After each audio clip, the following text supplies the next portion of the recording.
Thanks, Mr. Vernon. Shalom, shalom. Yisrael. This is Yehonatan that we with you here, Yahweh for Christians on what they call, what the date is, whatever it is, but on WFBR 1590 AM. This is Torah portion number 38, and that was All I Really Want Is Truth by Hebrew Connect. And we're going from, and we're rolling along. I'm telling you, we're rolling along. This is Korah, number 16:1 through 18:32 on the 10th of July, he told me. So this is deep. I'm going to have to go on to some other scriptures outside of this Torah portion, because I keep telling you how these Torah portions are going to help you better understand what you really like, and that is Daniel, Revelations, and all last days. I'm going to have to go into some of that today. We know last week we talked about how Yisrael sent out the Meraglim to recon the land, and they came back with a bad report. They didn't think that they think they could even really have the value of taking such beautiful land. They weren't righteous enough. They had to work on their righteousness, and they gave a bad report. And we see how Hosea and Caleb gave a good report. Hosea's name was changed to Yahushua, which means, now Hosea's name means salvation. Yahushua means Yah, he is salvation. Moshe being the greatest prophet, maybe the greatest prophet of all time, especially when it comes to the Torah, foresaw this and changed his name. We know that Yahushua said only came to save the lost sheep of Yisrael. So this is very fitting that these two men went out. We know they went out during this time of the year, in around late June, and we know that since they came back with a bad report, that we were sentenced to 40 years in the wilderness. We got one year that was already given to us, so we have 40 years in the wilderness, and then we had the command of the seats. Everything isn't for a reason. All these stories, all these narratives coming for a reason, because now Korah is going to come on the back of this. And we're going to see why it fits. All right. And right off the bat in number 16:1, and given the lineage of Korah, we see that it stops at Levi. Obviously, it goes all the way back to Jacob. But for some reason, it stopped at Levi. Why? Let's go to Genesis 49, 5, and 6. So Genesis 49, 5, and 6. And if you remember, when Jacob, this is when Jacob was giving a prophetic blessing to his sons before he died. And he says, Shimeon and Levi are brothers, instruments of cruelty are in their dwelling place. Let not my soul enter their council. Let not my honor be united to their assembly, because in their anger they slew a man, and in their self-will they hamstrung an ox. Now, you go, why would he give such a prophecy at the end on these two sons, these two great sons of his? Well, we're going to see how that comes into account now. Now, back in verse 4, he says, talking about Reuben, he says, he is unstable as water and will not excel, because you went up to your father's bed, then you defiled it.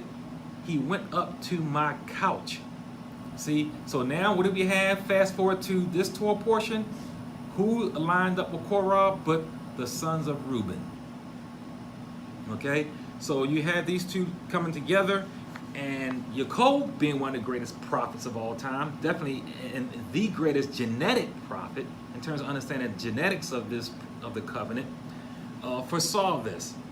Now let's go to today's Torah portion. Go to verse 3 of chapter 16 of Beit Midbar, Numbers, and in verse 3 it reads, Then gathered together against Moses and Moshe and Aaron, and said to them, You take too much upon yourselves, because all the congregation is Kodesh, every one of them, and Yahweh is among them. Why then do you exalt yourself above the assembly of Yahweh? So you think Jacob didn't see that? He said, hey, you know what? I'm not going to join in with that. Don't have my spirit join in with that, because he knew that these men who came from his sons would do this. So we see that Korah is posturing himself against Moshe and Aaron. Now what I want to do is do some reading. We know that if you have access to my first book, Yahweh for Christians, I Am Original Words, Original Truth, I talk about how we got our Bible today. There's a portion there where I go into detail, line by line, dot by dot, of how we got to where we are today. So we only have a small fraction in our Bible of the narrative that Yahweh had revealed to us. So I'm going to go outside of that a little bit and go into something what I'll say, just give us some backdrop on this. Now, Korah is not just like the spies. Remember, this is coming after the spies. The Meraglim were the elite of the elite who went out. Moshe chose Yahweh's finest. He didn't choose regular old men like you and me. So these were elect. So too is Korah. Korah remember, he's a Levite. He was waved by Moshe before Yahweh. He was shaved, bald, and clean, all his hair shaved off like all the rest of them. And he was given as a wave offering and a heave offering. This man was anointed and blessed and approved of, given a stamp of approval by Yahweh himself. So we're not talking about some regular Joe Blow here. So we see, and not only is he's so righteous, and he was also a prophet, he started smelling himself. You know, when we file up the place and it doesn't stink to us because it's our stuff. And he I guess he saw himself above what he was. This man's sons were righteous. His sons was Aser, Elkanah, and Abisel.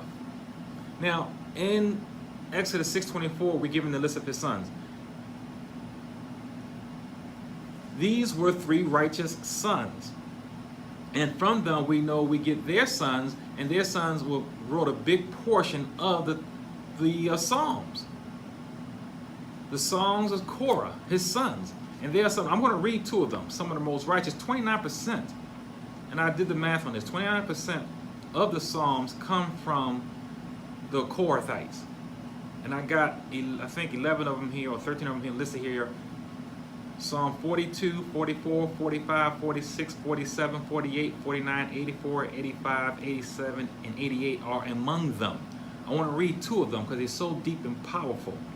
But through Korah's lineage, we eventually get Samuel.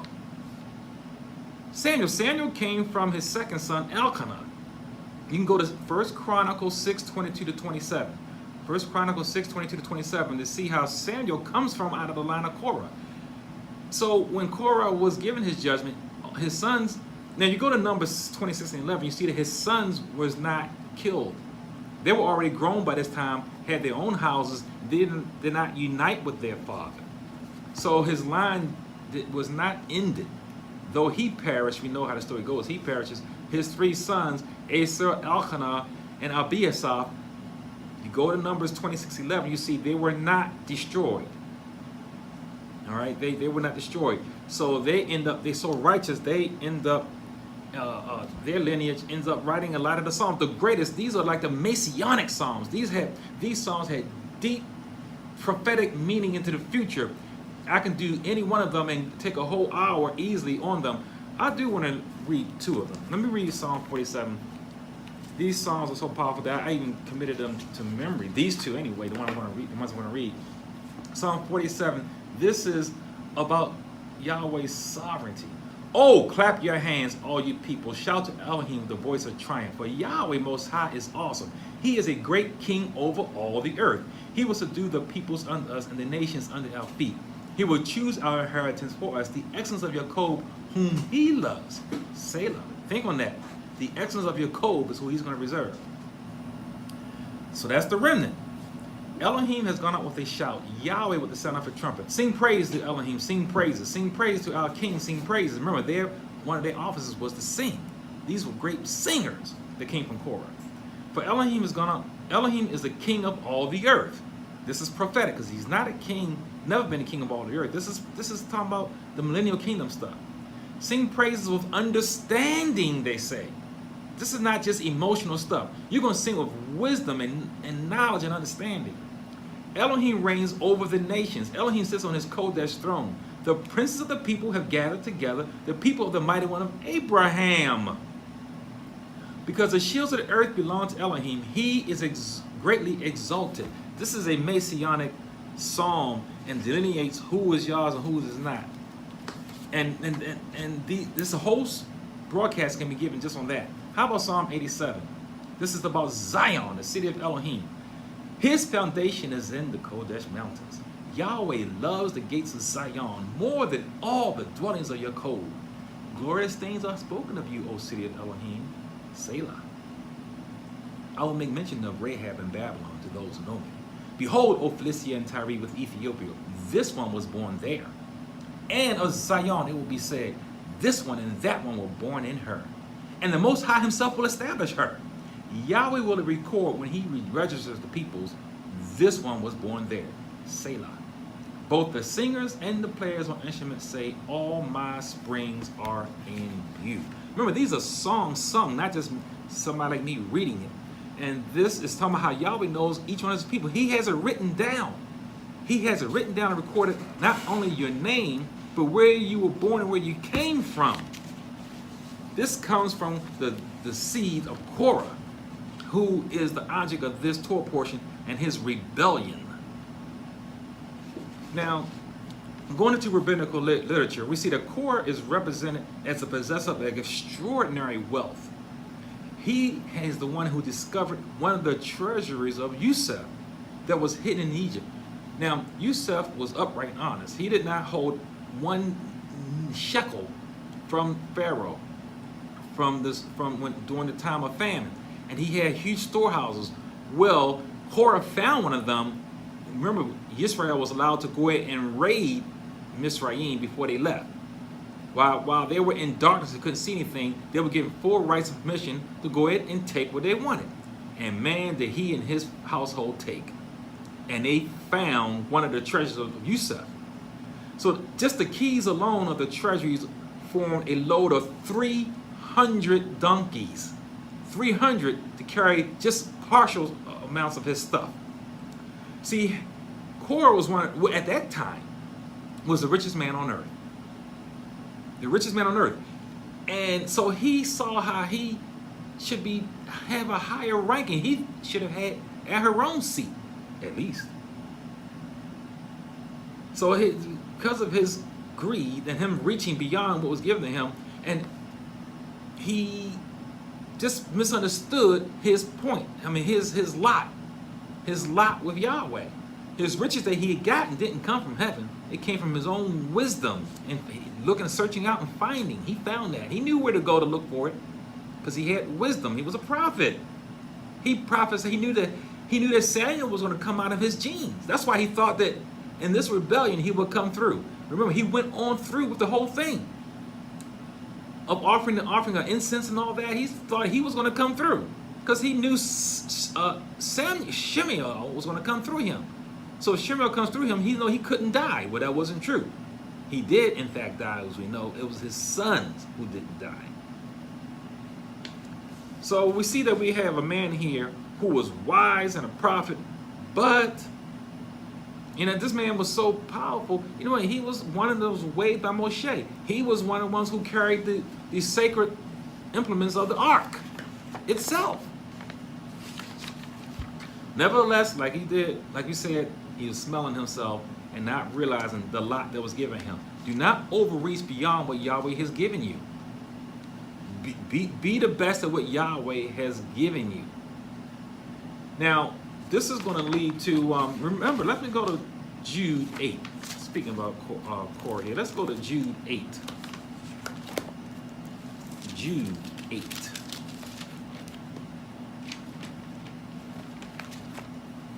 And Jude, and I want to read, actually, I want to go, let me see where I'm going to go on this. Let's go 8 through 11. This is Yehuda. Yahweh's half brother, all right, Yehuda, in the Bible is called Jude, talking about false teachers, all right. Let's start from verse 8 and go down to 11. Likewise, also, these dreamers, he calls them, defile the flesh, reject authority, and speak evil against dignitaries. That will be Korah. Yet Michael, the archangel, in contending with the devil, when he disputed about the body of Moshe, dared not bring against him a reviling accusation, but said, Yahweh rebuke you. So anytime Gabriel did not even blast the devil himself, who was Korah to go against Moshe? Who are you and me to go against the leadership? Who are you and me to speak against our brother? Who are we? Do not join into somebody like that. But these speak, talking about these false teachers now, but these speak evil of whatever they do not know. And whatever they know, naturally, like brute beasts, in these things they corrupt themselves. So here they're speaking of things, they don't understand the truth. They connect the dots as their wisdom see it, not understanding the bigger picture beyond themselves. Okay, this is what false teachers do. They see, they have wisdom, they have knowledge, but even what they have knowledge of, they handle it like brute beasts, Yehuda says. And then they take these things and they corrupt it to themselves. Verse 11, woe to them. Now when the Ruach HaKodesh says woe, you better listen. Woe to them, because they have gone in the way of Cain. We know what he did. How he had self-righteousness with his offering. So it started from the beginning. They have run greedily in the error of Balaam. We know Balaam tried to curse Israel for the love of money.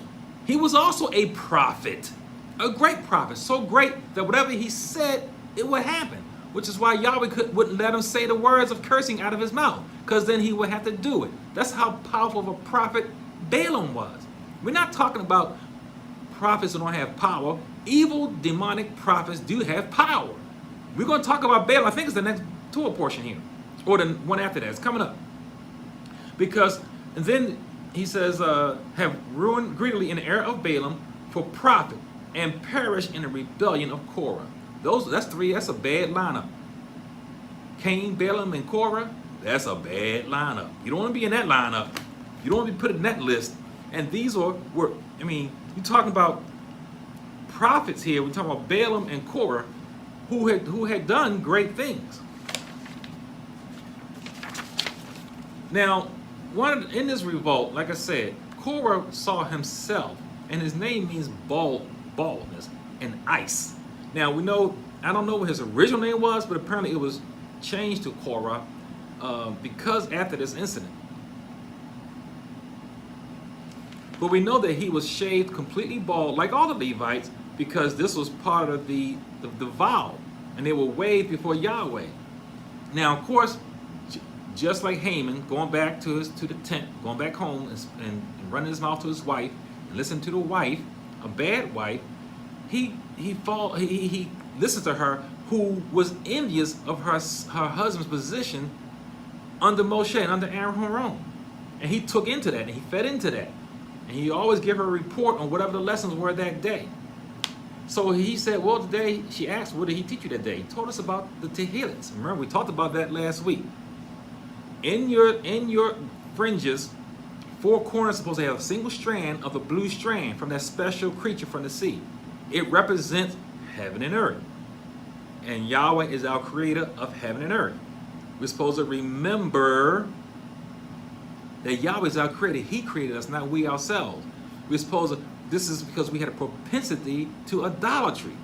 So what did Yahweh do? Okay, give us another commandment. Of course, we broke that. So she said, his wife, this is Korah, said, you what? Does a Tehillit make entirely of Tehillik need fringes? So she's saying, I can make you a whole clothing of Talit. Or actually a whole clothing of Tehillit, which is the single blue strand of the Talit. So that way, your whole body is righteous. You don't need to have the 4 strands. Your whole body is going to be made of Tehillit. So you're like, So Korah went to Moses. Hey, listen, if the whole body is made of Tehillit, do they still need a single strand of Tehillit? Because the whole Talit is Tehillit. Moshe said yes. And then he went through a whole series of other questions. See, I'm not going to go into that. But a whole series of antagonizing questions he sent before to Moses, just like Yahweh Shua was questioned by the scribes and Pharisees the same way. Back and forth, he did the same thing to Moshe. And for the reason of uplifting himself in self-righteousness. He says, all the people are righteous, they don't really need you. What really was, he wanted Aaron's position. Then he wouldn't mind following those rules, but he didn't like his position. That's what really was going on in his heart. I'm going to read one of his parables about how he saw that Moshe was making up his own rules that could not be kept and that was suited only Moshe. Here's just one of his Korah's parables. Korah incited all the peoples against Moshe, arguing that it is impossible to endure the laws of Moses had instructed. He told them of the following parable. A widow, the mother of 2 young daughters, had a field. When she came to plow it, Moses told her not to plow it with an ox and an ass together. When she came to sow it, Moses told her not to sow it with mingled seed. At the time of harvest, she had to leave unreaped the parts of the field prescribed by the law, while from the harvest grain she had to give the priest a share due to him. The woman sold the field and with the proceeds bought 2 sheep. But the firstborn of these sheep she was obliged to give to Aaron the priest, and at the time of sharing he was required the first of the fleece also. The widow said, I cannot bear this man's demands any longer. It would be better for me to slaughter the sheep and eat them. But Aaron came for the shoulder, the 2 cheeks, and the maw.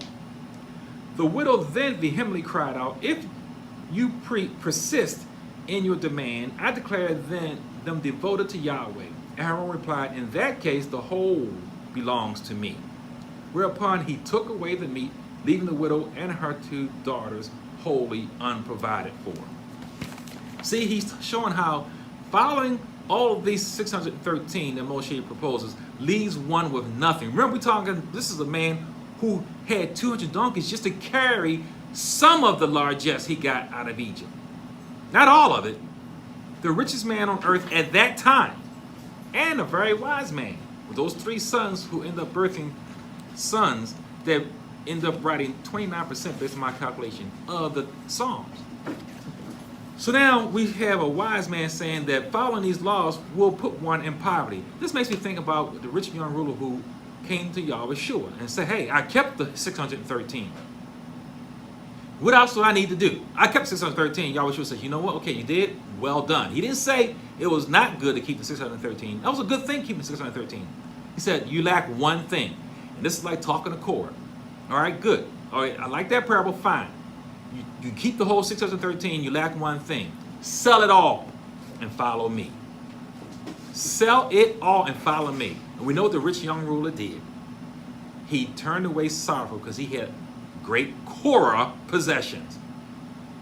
And it said in Yahweh's heart that he'd rather go ahead and keep the 613 and dress himself in complete blue, sky blue, heavenly blue, like the kingdom, in self-righteousness, instead of connecting the dots, not from these things on earth, but the widow, and saying, trying to get around losing everything of physical possessions, which means that our own right arm saves us, that we are our provider. There's no such thing as Yahweh Yeri. Yahweh provides. And that's what this Torah portion really is showing you. You're not connecting the dots. You keep the 613, fine. Sell everything you got and follow me. He did not do that. He didn't do it. The rich young ruler didn't do it, and Korah definitely was not going to sell what he had and follow Yahweh Shua. Now, these 2 wives, remember there was a 3rd major player going up against Moshe, and that was On. On find out that he was only mentioned in the initial rebellion. After that, we don't find his name. But if we go to the sages, we find out that his wife is the one that saved his life. And she's the one that she got him drunk and kept him in a tent. So he fell asleep, so he missed the rebellion. Because she knew that, she told him before, she said, listen, it doesn't matter whether Moshe is right or whether Korah is right. You're not a high priest. So whomever wins, you're not going to move beyond where you are right now. So do not join in with this rebellion with Korah. And he said, well, you know what, you're right. But I've already aligned with them, I cannot now get out of it. She said, okay. So she got him drunk, had him fall, and when he fell asleep, she went out in front of the tent with her hair uncovered, which is an unseemly thing to be in front of a tent So a man's not going to come to, when they came to get him, when the messengers came to get him to join the rebellion, they stopped because they saw his wife out in front of the tent, uncovered and being unseemingly. So they walked away. The next messenger, groups of messengers came, the same thing. They saw her out front of the tent, looking unseemingly. They left, walked away. This is what a man should do. A man's not supposed to approach another man's wife, particularly when she's in an unseemly position. So they walked away. So this is what saved On's life. And he spent the rest of his life in repentance, in humility, because his life was saved by a wise wife. Juxtapose that with Korah, with the foolish wife, who says she's going to have her, not just have the techelet, 4 strands, 1 strand for each corner of the earth, which is what Moshe said to do based on what Yahweh told him, but have his whole body in techelet. Whole body adorned in blue. That means you are self-righteous. That takes you right to Revelation. Let's go to Revelation 17:4. Revelation 17:4. These 12 portions directly connect to what you love, which is the Brit Hadashah. You just want to read the New Testament. Revelation 17:4. The woman was arrayed, and this is talking about the whore in Babylon. Okay, the whore, the apostate believers, the apostate Hebrews.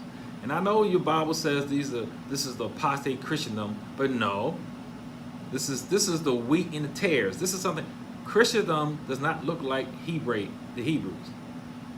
Okay, Hebrews keeping the love of the Torah do not look like the Christians. So this is not Christian. This is the Hebrews, apostate Hebrews. That's the whore. And when I'm going to shock you in a lot of things, because the whole way you interpret down Revelations, you're dividing them incorrectly. You divide them incorrectly. This whole book is a Hebrew history book. It ain't about other peoples unless it directly connects to the Hebrew peoples. Y'all does not go out of his way to talk about them unless it directly connects to them in some kind of way.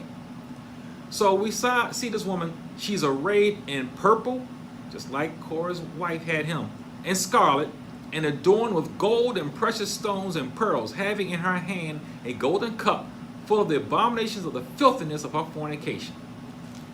Looking beautiful. Korah and the 250 was adorned and dressed beautifully, and he had a feast for them all. And they ate, and then Aaron's sons came for their portion.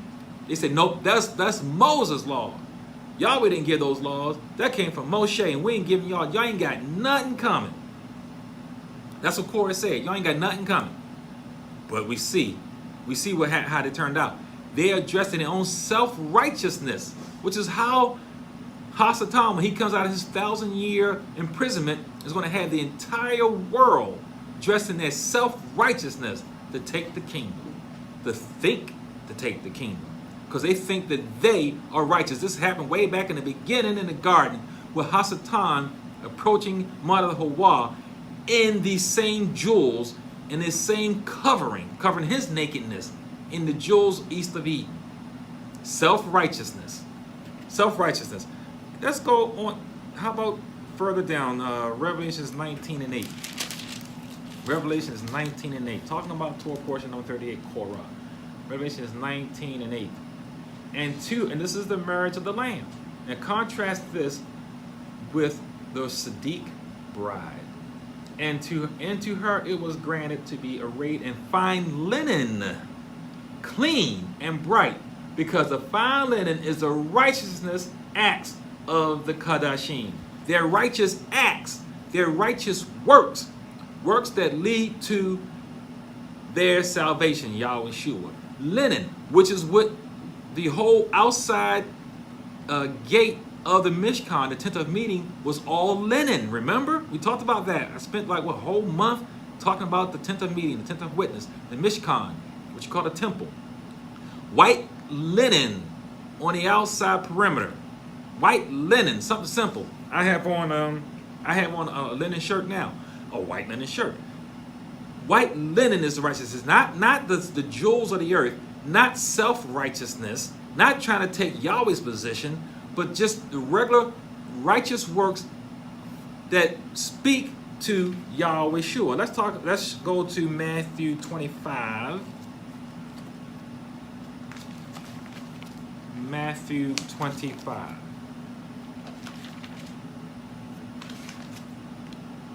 (14 to 30). So remember, now all the men 20 years old and up are upset because now they have been damned to die in the wilderness. That means they ain't got nothing coming. They're not getting into the kingdom because of siding with the spies that gave the bad report. That means they have been doomed to die in the wilderness. So how does that speak to Daniel Revelations? How does that speak to today?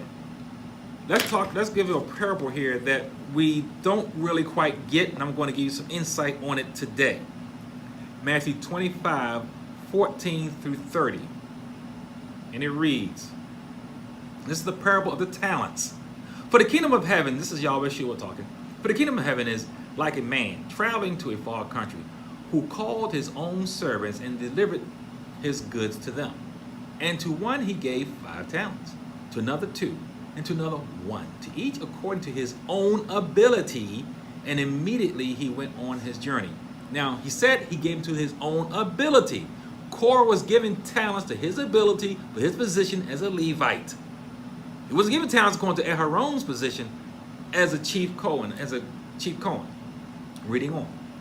Then he who had received 5 talents went and traded with them and made another 5 talents. And likewise, he who had received 2 gained 2 more also. But he who had received 1 went and dug in the ground and hid his master's money. So we see, remember what the first commandment that came out of Yahweh's mouth to his creation. The very first words he said to them was this: be fruitful and multiply. That was it. That was a commandment. Be fruitful and multiply. That's the very first thing that came out of the Creator's mouth to his creation. To Adam, Mother Hawa, and to the animals, the beasts. Be fruitful and multiply. That was a commandment. So right here, those of these talents was told to be fruitful what I give you. Don't let me, what I gave you, you better be fruitful with it. What did the one with the 1 talent did?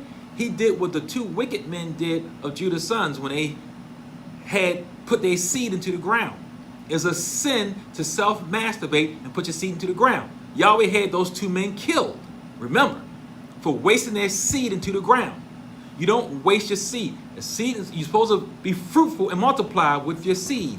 You don't destroy the creation. That speaks against a lot of things out there that Christendom preaches for, such as homosexuality and all. You don't waste your seed. It is to be fruitful and multiply with your seed. That's why Yahweh had those 2 men killed for wasting their seed instead of impregnating their wife.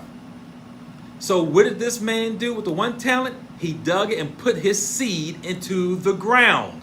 We're not finished. So he hid his master's money.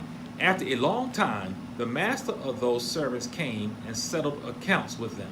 So he who had received the talents came and brought 5 other talents, saying, Master, you delivered to me 5 talents. Look, I have gained 5 more talents besides them. See, he was fruitful. He was fruitful. His master said to him, well done, good and faithful servant. You have been faithful over a few things. I will make you ruler over many things. Enter into the joy of your master. He also, who had received 2 talents, came and said, Master, you delivered to me 2 talents. Look, I have gained 2 more talents besides them. So, once again, he was fruitful. He was fruitful in what he was given. 2. He was not given 5. He was given 2. He was fruitful in his 2. His master said to him, well done, good and faithful servant. You have been faithful over a few things. I will make you ruler over many things. Enter into the joy of your master. Then he who had received the 1 talent came and said, Master, I knew you to be a hard man, reaping where you have not sown and gathering where you have not scattered. Now, do you understand that? Israel was poised, before they sent out the 12 spies, to go and take Kodesh Eretz, all right, the Holy Land. They was poised to go in and take it, a land that had beautiful land, fruits and food of plenty, Houses already there, mansions, huge. Remember, many of these men were giants. So how big do you think their houses were?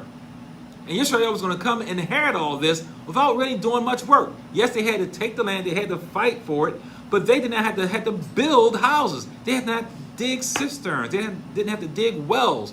They didn't have to do a whole lot of work of building a house. It was already there, done. So this man says, hey, y'all, but this is how you do. You take stuff that's already there, reap what you have not sown, and all this stuff. He says, so I was afraid and went and hid your talent in the ground. Look, there is what you have, what is yours. In other words, hey, you gave this to me, I'm getting it right back to you. What? He has just violated the first commandment that came out of Yahweh's mouth. The very first. The first was to be fruitful, multiply. He violated and says, you know what? This is what you gave me, I'm getting it right back to you. I'm giving you what you gave to me. So how can you survive off that? You're giving an apple seed. Apple seed is perfect, but it's not complete.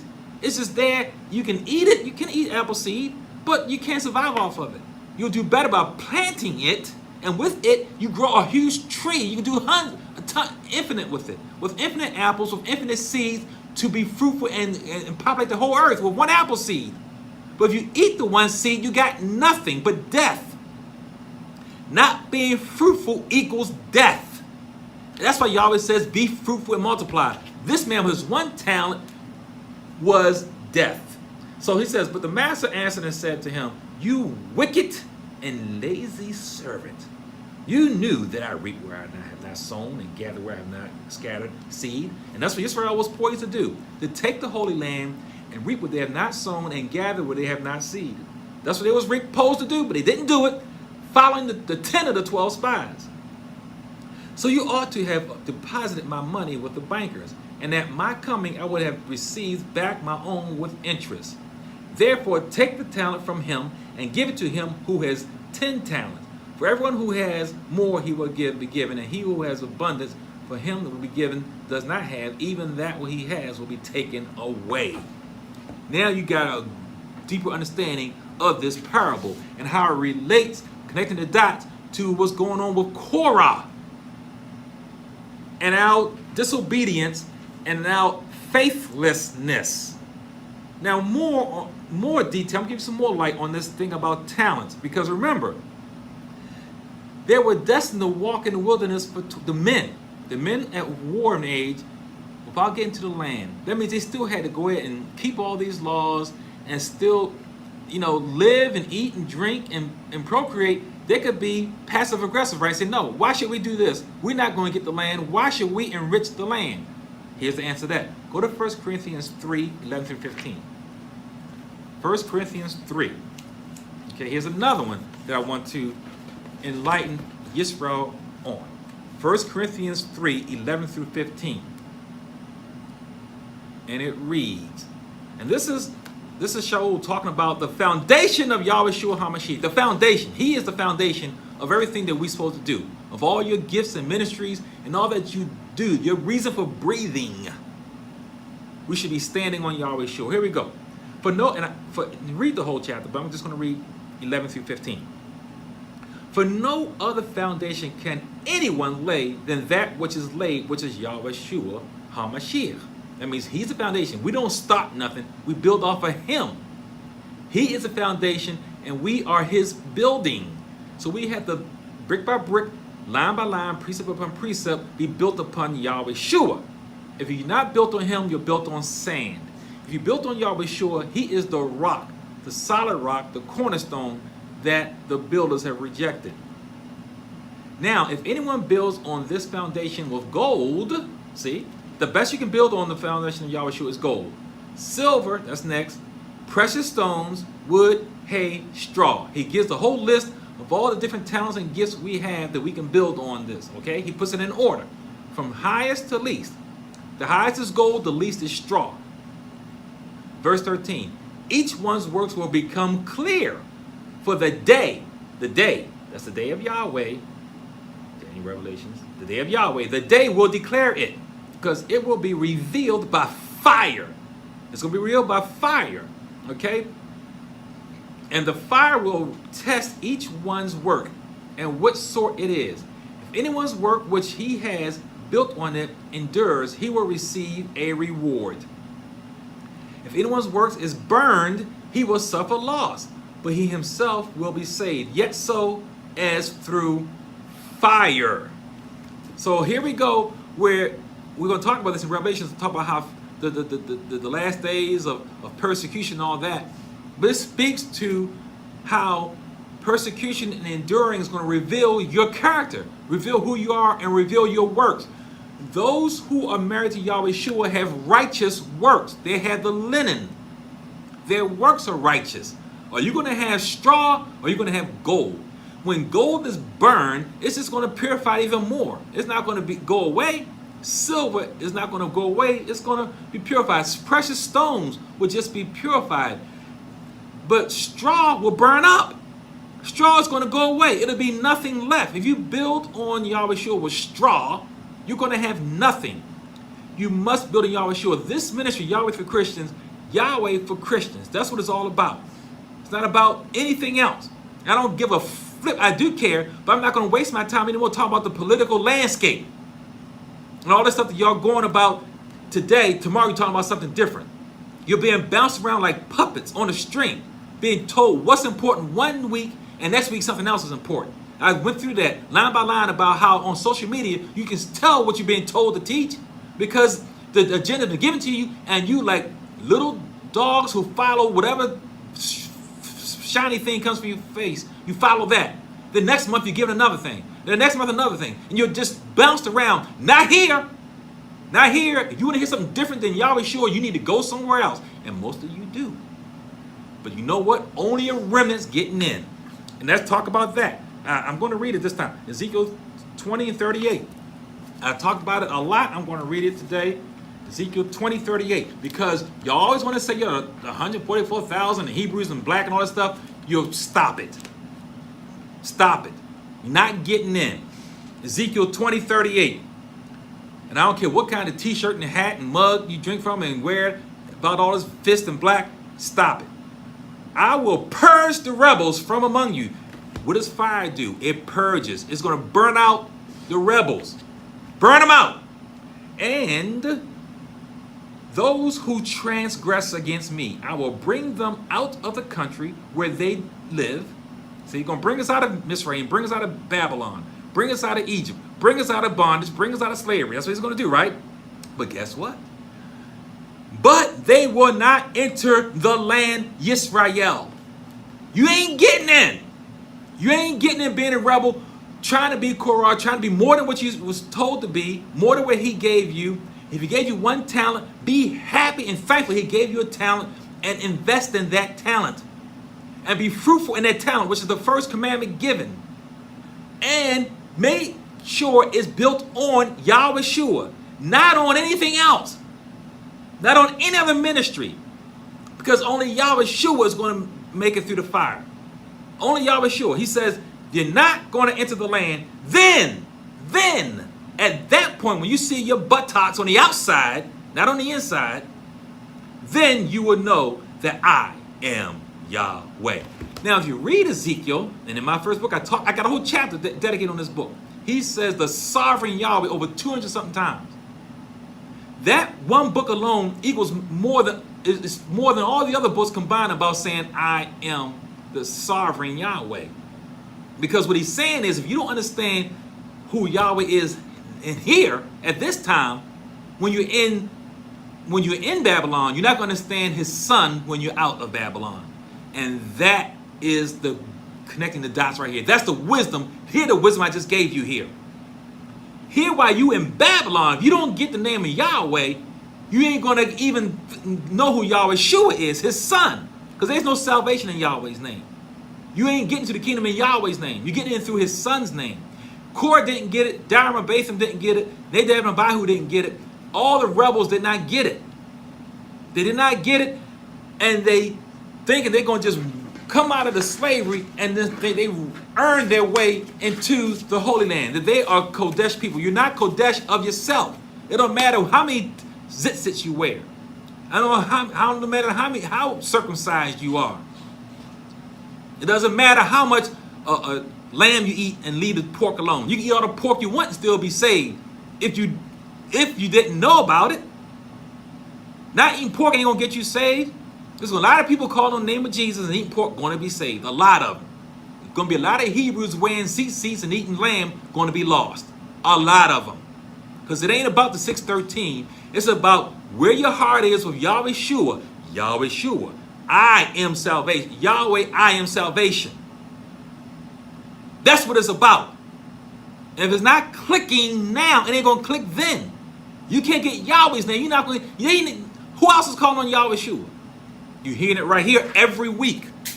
That is the name. And that means, reason why I read 1 Corinthians 3, because even though those men was not going to get into the kingdom, they still were obligated with their one town to still procreate with their wives and make soldiers and men for the kingdom. So even though men such as my age, way north of 50, not going to go into I can march to Zion, not going to make it into Zion. That doesn't mean we're not saved. Does not mean that. It means you're working now to earn your crowns to do what? Not to lift you up, because you ain't jack. You ain't jack. Not without Yahweh. It's to lay those crowns at Yahweh Shua's feet. If you read the whole chapter there, you're going to learn that of 1 Corinthians. Our crowns are to lay at Yahweh Shua's feet. So in order to have crowns, you got to do righteous works to get crowns. It ain't about your works don't get you saved. Your works are for crowns to lay at Yahweh Shua's feet. I'm trying to, am I connecting the dots for you? I'm teaching the 613, but I'm teaching you the physicality of it for the spirituality of it. From the blood to the water, you keep them for your crowns, not for your salvation. Or you hear that anywhere else? You're hearing it here. You're keeping the 613 for your crowns, not your salvation. That's in 1 Corinthians 3. So even though they were doomed to die in the wilderness, they still were supposed to keep the commandments and be fruitful, multiply for the next generation. The 144,000 are going to be only virgin males, 19 and down, children and girls and mothers who have not died. That's what Yahweh Shua says, he who follows me is my mother and my brother and my sister. That's who the 144,000 consist of. Virgin males, virgin daughters, and women who are widows. That's what the 144,000, so the 144,000 is just going to be the virgin males, but it's going to be more than that because the women and the children are not counted. Remember, in the census they don't count them, so it's going to be an unnumbered number. But the proper 104,000 is going to be virgin males. It's not going to be anything else but that. And that's here in the book. I read it to you. It's right here in the book. So you still need to be fruitful and do your job. And then you'll be resurrected for your salvation. If you don't do that, you're going to be called a wicked and lazy and servant. That's what you're going to be called. Wicked. And you will be outside of the kingdom. Do righteous works. Do them for your crowns, not for your salvation. I hope we're getting that. Yahweh says to seek his face.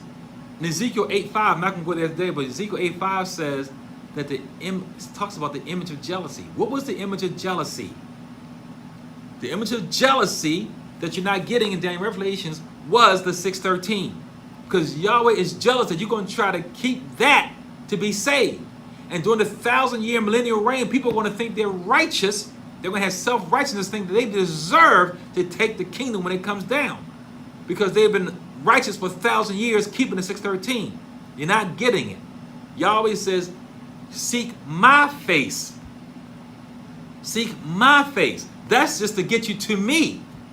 That gets you to me. And to me, what is it? It is the mercy seat. Yahweh Shua sits on the mercy seat. It's his son. The commandments are mercy. Because by them you know how to live. And you know how to infect your purpose for breathing. So I hope we got that through. I want to move on because I see already, as always, run out of time. But in verse 40 of, I don't even know where, of our Torah portion, and I think we're on chapter 18.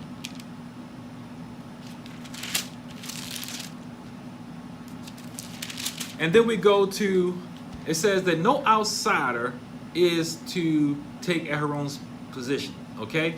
No outsider. In other words, if you're not Iberit, you cannot be any other nationality to be before Yahweh. Yahweh's people are Iberit. That doesn't mean other people can't get in. They need to get in where they fit in, which is stay in their right position. Their right position, everyone has their position. Like I said, do not overreach beyond what was given to you. Yahweh chose his people, a Hebrew people, melanin-rich people, to stand before him to teach the rest of the world what he has to say out of his mouth. He never chose any other religion. He didn't choose the English people. He didn't choose the Spanish people. He did not choose the Chinese people. He did not choose the Russian people. That's not racist. Racism is not even a Hebrew word. That's a slave word. It's just what he chose. Now you go ahead and be like Korah and the rest of them, and be like Cain and have it your way. You go ahead and see if Burger King going to be in the kingdom. Have it your way. Do it the way you want it, and thinking you're going to get in. Think you're going to get in. He can't. He said, you come through a person looking like me, a Hebrew Yisraelite, for his word. But person, that means you give it in fear and trembling and humility and wisdom. Do you give this word? Get it. Get it. Now, even after that, Yisrael still didn't get it. Even after the ground opened up and swallowed Korah and all his hordes, well, the hordes, they were burned up. Korah the earth ate him up, he and his tents. But even if they didn't get it, the very next day, we ain't talking about the next year, 10 years, the very next day, the people rose up against Moshe. You killed Yahweh's people. These people were so righteous that they say, there's no way Yahweh did that. They blamed Moshe. They didn't have an intimate relationship with Yahweh. We still show time and time again not having an intimate relationship with Yahweh. We continually, in this narrative, keep calling on Moshe instead of going to Yahweh. Instead of going to Yahweh. And they blame Moshe. So 14,700. So really total 15,000 people died in the plague. And Aaron had to save them through what? The censer. And in here is another deep, I need to spend about a half hour talking about this, but I can't. I'm going to spend like 1 minute about how the priest was told to beat the censers down, and they had to use the censers to cover the ark, the golden ark, because they couldn't destroy them because they were dedicated to Yahweh. The most precious sacrifice, or the most precious ritual, was the censer sacrifice, because it had the censer. All that speaks to Yahweh Shua. But after the resurrection of Yahweh Shua, he offered himself as a wave offering and a heave offering. This is before Miriam found him at the Garden of Gethsemane. He was the censer. He was the censer. So this was special. So Yahweh couldn't have the censers of the 250 men destroyed, because that's speaking to his son. So they had to be beaten into a one piece, and he used it to cover the censer ark. So now, as a testimony against the people of Yahweh Shua, against us, the ark was covered. It was covered, and we're going to see how that also goes into, in the future, we're going to talk about how Moshe had to cover the rod with the snake. So we got the ark covered with the censers, and then eventually we're going to have the rod covered. That's deep. From that point on, every year, 15,000 men of fighting age died. 15,000 a year from natural causes and other causes. So I'm going to have to rush through this a lot. We're going to have to, please, on your own, read these Torah portions as I give them to you. This is in Numbers 16:1 through 18 and 32. And if you want to go to the Haftorah portion, that's also, I suggest you go through that too. And that's in 1 Samuel 11:14 through 12:22. 1 Samuel 11:14 through 12:22. After this, we go into how the first fruits of everything goes to Yahweh. You don't give Yahweh your extras, your leftovers. Aaron gets the priesthood gets the first and best of everything. It talks about paying the tithes to the Levites and how the Levites pay tithes to the Kohanim. So it talks about that and how it's supposed to be the best of the best. And how we're supposed to do this with a wholeheartedness, not giving Yahweh what's left over. He gets the first of the animals, and this is what Korah was saying in his parable against Moshe. He didn't understand that this represents his son, Yahushua. They didn't understand this. What we're supposed to do is just do what thus saith Yahweh. When you're a child, you understand your mother saying wash your hands when you're 4 years old. You understand why you can't come from outside in the dirt and the mud and just go eat. You don't understand that. You don't know what germs, even she tells you where germs are and explains, you don't understand it. But if you're just supposed to be obedient and wash your hands, you understand how germs can go into the body and how it works in the cells and how it can destroy healthy cells. And that's too deep for your child. Just shut up and wash your hands. Y'all ain't gonna go and explain everything to you. We ain't gonna get nowhere. You be seized with movement. You can't move. You gotta go and explain everything to you. Okay, well, this is why you gotta have the ruddy heifer. And this is why it has to be pure, not 2 white hairs can be on it. You just gotta explain that. Why can't you just shut up and do it? That's what Moshe did. You understand it later. We understand it in the Brit Hadashah when Yahushua comes and heals all the people, how it also represented him as the healer. So it's not about us understanding everything. You obey now, you can understand later. That's what it's supposed to work. If you understand earlier, fine, good. All well and dandy. But stop demanding Yahweh go and explain everything to you. Who are you? You go and explain something to a 5-year-old child, 10-year-old child was sexy and how they were made and how they were born. That's going to gas them out. And what? They didn't understand anyway. Just keep your jaws on. That's what it just, hey, you don't mess with that boy over there. You don't have to explain nothing. Don't run out in the street. You ain't got to explain nothing. Just do what thus saith your mother and your father. And the same thing we're here. Do what thus saith Yahweh HaMashiach. Next week, and of course I didn't finish that, but Torah portion number 39, and we're going to talk about, let's see what we got here. 39, this is going to be beautiful because we're going to go into the ruddy heifer, and we're going to talk about Miriam's death and Aharon's death and Moses' sin for us. That's going to be called Huchach, decree, Numbers 19:1 through 22:1. Until next week, Yehonathon Dawit, you here. Shalom Elohim, peace be on you.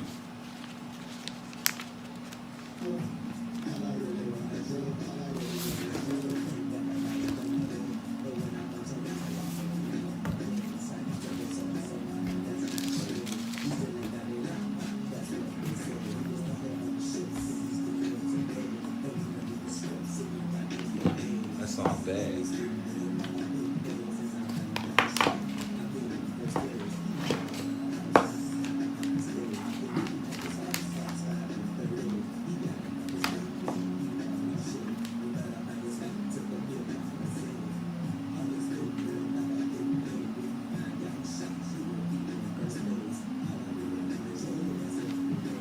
All I really want is truth. All I really want is truth. All I really